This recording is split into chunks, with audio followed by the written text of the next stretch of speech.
భారత్ పాక్ మధ్య ఇంత ఉద్రిక్తతకు కారణం ఎవరు? వార్ ఎపిసోడ్లో అసలు విలన్ ఎవరు?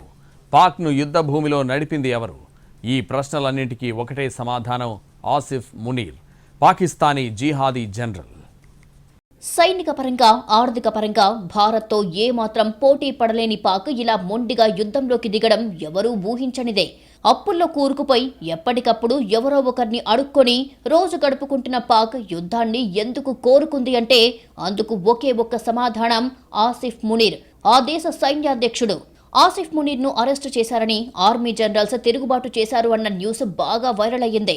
అతన్ని త్వరలో సైన్యాధ్యక్ష పదవి నుంచి తప్పిస్తారని ప్రచారం జోరుగా సాగుతోంది.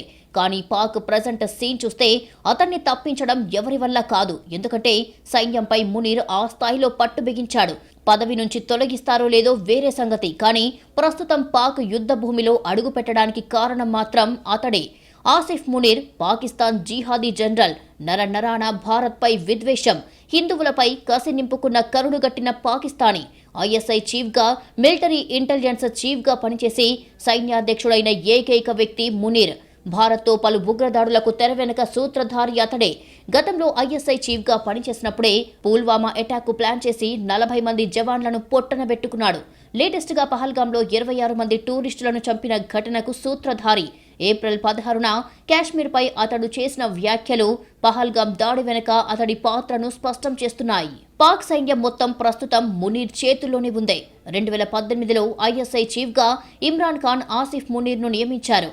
అయితే ఇమ్రాన్ భార్య అవినీతిని బయటపెట్టి కలకలం రేపారు మునీర్. దీంతో పదవి నుంచి తప్పించారు. ఆ తర్వాత సంకీర్ణ సర్కార్ ఏర్పడ్డాక సైన్యాధ్యక్ష బాధ్యతలు తీసుకొని ఇమ్రాన్ను జైలుకు పంపి తన పగ తీర్చుకున్నాడు మునీర్.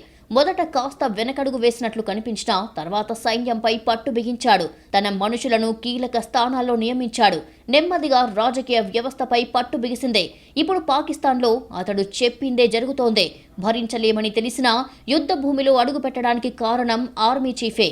ఉగ్రదాడి జరిగితే భారత్ ఎదురుదాడికి దిగుతుందని పాక్కు తెలుసు.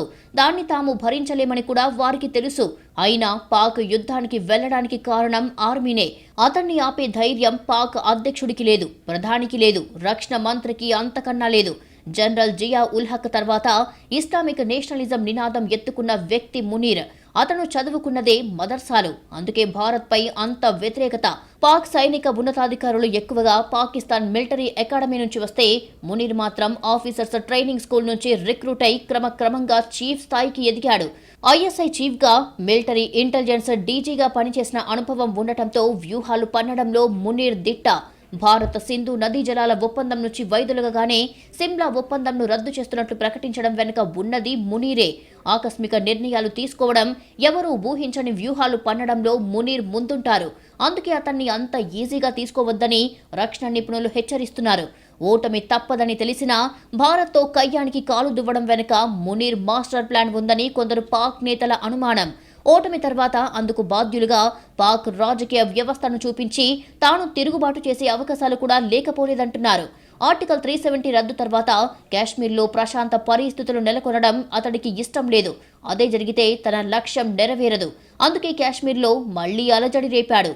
మునీర్ పదవీకాలం మరో 2 ఏళ్లుందే. ఈలోపు అతడి నుంచి మరిన్ని కుట్రలు, కుతంత్రాలు చూడాల్సి ఉంటుందో.